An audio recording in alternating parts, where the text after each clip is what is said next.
Welcome to Long COVID Radical Self-Care, where I provide simple, non-medical tips and tools to help you on your healing journey. Today I want to talk about one of the most powerful tools in your recovery. It's the power of your words. I want to talk about the language we use in our day-to-day lives and how that language can either speed up or slow down our recovery. I discovered the power of words in my health a number of years ago. And turning around my language was one of the things that helped me turn my health around. For me, one of the most shocking things I found was the literal correlation between my words and my experience. It was a few years after a car accident on the highway. That's freeway for my American friends. During the incident, my car spun around and went through a guardrail. The result was whiplash and a herniated disc in my cervical spine, as well as trochanteric bursitis caused by the force of my hip against the seatbelt. Even 3 years later, the bursitis periodically caused sharp stabbing pain in my gluteus muscles, a pain so sharp I could fall to the floor unexpectedly. One day I attended a workshop where we examined our physical ailments alongside our language patterns. In other words, the thoughts, words, and phrases we commonly used. During the exercise, I realized that I often used the phrase pain in the butt to describe people or situations I wasn't happy with. Okay, I may have used a word other than butt.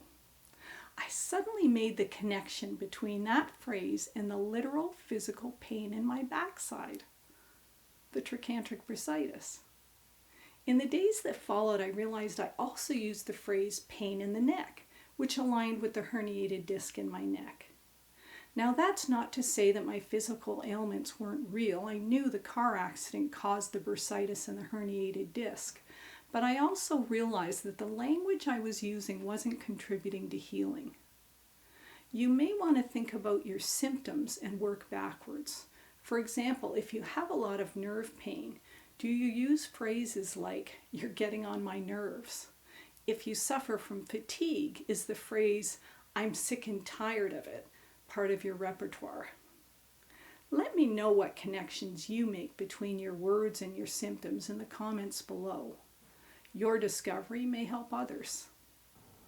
A University of Arizona study estimated that we speak an average of 16,000 words per day. Those words have an emotional charge, a vibration, either negative or positive. Think for a moment about these words: love, peace, joy, kindness. Can you feel the positive vibration that comes from those words? Now listen to these words: hate, war, pain, devastation. Negative, right? These are two extreme examples, but my point is that words have energy. They have power and they resonate in the body with either a positive or negative impact. One of the great poet Kipling's most famous quotations is, "Words are, of course, the most powerful drug used by mankind." Like drugs, words can be harmful or helpful. You may be familiar with this quote by Lao Tzu. Watch your thoughts, they become your words. Watch your words, they become your actions.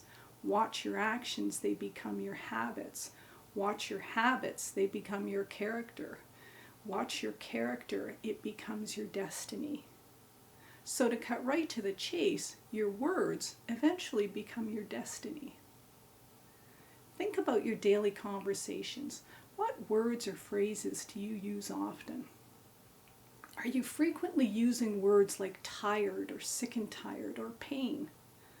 Do you talk a lot about what's wrong with your life or what you're missing? Those words may be accurate, but they have a vibration that will attract more of the same to you. If you want to attract something different, you need to change your language to a higher vibration. How do you do that? How do you speak positively when you're feeling horrible and people keep asking how you feel? You don't want to lie or mislead people. Even if you said you were great when you're not, the vibration would be a low one because you're not being honest. So how do you say something positive when the natural answer isn't positive? It takes a little practice, but you can reframe words with a negative vibe into something with a positive vibe, or at least neutral. One strategy is to say something more general that has at least a neutral tone. For example, if someone asks how you are, you could say, "I'm recovering," or "I'm definitely better than a month ago." Another strategy is to state what you'd like instead of what you have that you don't want. For example, instead of saying "I didn't sleep well again last night," you could say, "I'm ready for a real good sleep tonight."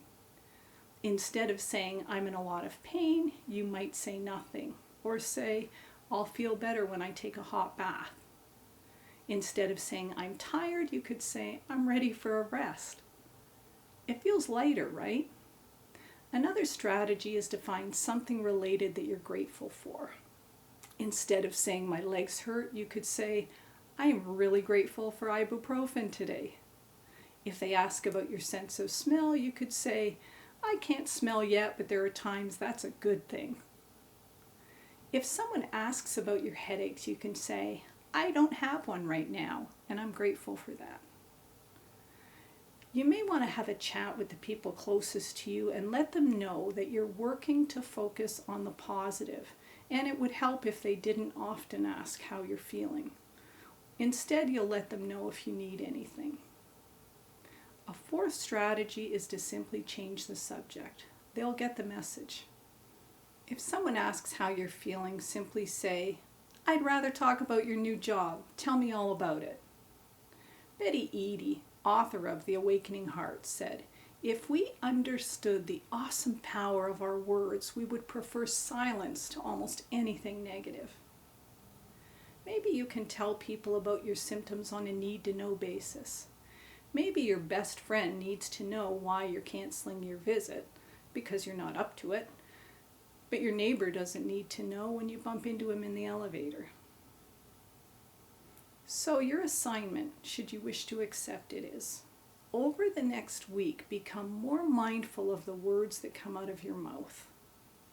Notice whether they are high vibration words or low vibration words. Are they words about what you'd like to manifest in your life, or what you have that you don't want? Are there phrases you use routinely that don't serve you well? If you can get the support of a partner in this activity, even better. Simply ask them to gently bring it to your attention when you're using negative language. Think of the words that come out of your mouth as seeds that you're planting. Each time you repeat a phrase, it's like watering the plant. Eventually, you will harvest what you planted. The question is, what are you going to be harvesting? What are you planting with your words? Are you planting positive seeds with words of health, joy, abundance, and gratitude? Or are you planting words of pain, fear, and lack? If you had to eat the words you've spoken so far today, are they bitter or sweet? If you're skeptical that your words create your reality, that's okay. I urge you to just give this a try for a couple of months and see what happens. You have nothing to lose. Mexican philosopher Don Miguel Ruiz said, "Be impeccable with your words. Speak with integrity. Say only what you mean. Avoid using the word to speak against yourself or to gossip about others. Use the power of your words in the direction of truth and love." So in using the power of my words, I wish you vibrant health and deep joy. Thanks for joining me. If you found the information in this episode useful, please click the like button and subscribe so you won't miss future episodes. Until next week, be kind to yourself and each other.